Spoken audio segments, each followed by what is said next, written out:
Next दोस्तों, छठ महापर्व सिर्फ एक धार्मिक आस्था नहीं बल्कि बिहार और पूर्वांचल के लोगों की आत्मा से जुड़ा सबसे बड़ा पर्व है। देखिए, साल भर चाहे लोग नौकरी या कामकाज के लिए कितनी भी दूर क्यों ना हो, लेकिन छठ पर अपने घर लौटना और परंपराओं के साथ व्रत करना हर किसी के लिए भावनाओं का हिस्सा होता है। अब इस पर्व की गूंज सिर्फ बिहार और यूपी तक ही सीमित नहीं रही बल्कि बंगाल की राजनीति और समाज में भी सुनाई देने लगी है।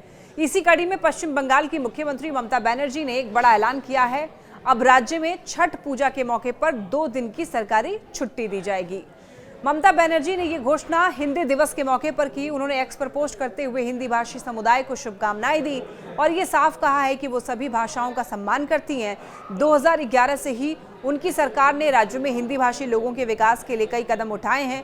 ममता ने याद दिलाया है कि जिन इलाकों में 10% से ज्यादा लोग हिंदी बोलते हैं, वहां पर हिंदी को सरकारी भाषा का दर्जा दिया गया है।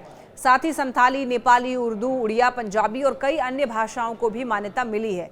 शिक्षा के क्षेत्र में भी कदम उठाए गए हैं। हावड़ा में हिंदी विश्वविद्यालय की स्थापना हुई और वहीं बनारहाट और नक्सलबाड़ी में हिंदी माध्यम के डिग्री कॉलेज खुले और अब कई कॉलेजेस में हिंदी स्नातकोत्तर पाठ्यक्रम भी पढ़ाए जा रहे हैं। यहाँ तक कि माध्यमिक और उच्च माध्यमिक स्तर पर भी प्रश्न पत्र हिंदी भाषा में उपलब्ध कराए गए हैं।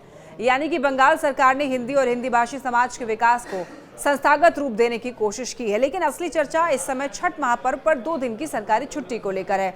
पश्चिम बंगाल में बड़ी संख्या में बिहारी और झारखंडी समाज के लोग रहते हैं। इनमें से अधिकांश मजदूरी, छोटे कामकाज और असंगठित क्षेत्रों से जुड़े हुए हैं। तो इनके लिए ये छुट्टी सिर्फ सुविधा नहीं होगी बल्कि अपनी आस्था को सम्मान के साथ निभाने का ये अवसर होगा। तो इस घोषणा के बाद पूरे हिंदी भाषी समुदाय में खुशी की लहर दौड़ गई है। हालांकि राजनीति के नजरिए से अगर देखें तो इसे ममता बनर्जी का एक मास्टर स्ट्रोक भी माना जा रहा है। बंगाल की सियासत में बिहारी वोट बैंक की भूमिका लगातार बढ़ रही है। बीजेपी पहले से ही इस वोट बैंक पर निगाह गड़ाई बैठी है। तो ऐसे में ममता का ये फैसला सीधे सीधे उस समाज की भावनाओं को साधने वाला कदम है। राजनीतिक विश्लेषकों का ये मानना है कि विधानसभा चुनाव से पहले ये फैसला ममता के लिए बड़ा गेम चेंज साबित हो सकता है। तो कुल मिलाकर अगर देखें तो ममता बनर्जी ने छठ जैसे भावनात्मक और सांस्कृतिक पर्व को न सिर्फ सम्मान दिया है बल्कि इसे अपने पॉलिटिकल एजेंडे में भी शामिल कर लिया है। तो अब आने वाला वक्त ही बताएगा कि ये फैसला उन्हें कितना राजनीतिक फायदा पहुंचाता है। लेकिन फिलहाल ये तय है कि बंगाल में बसे बिहारी समाज और हिंदी भाषी लोग ममता सरकार के इस कदम से बेहद खुश हैं।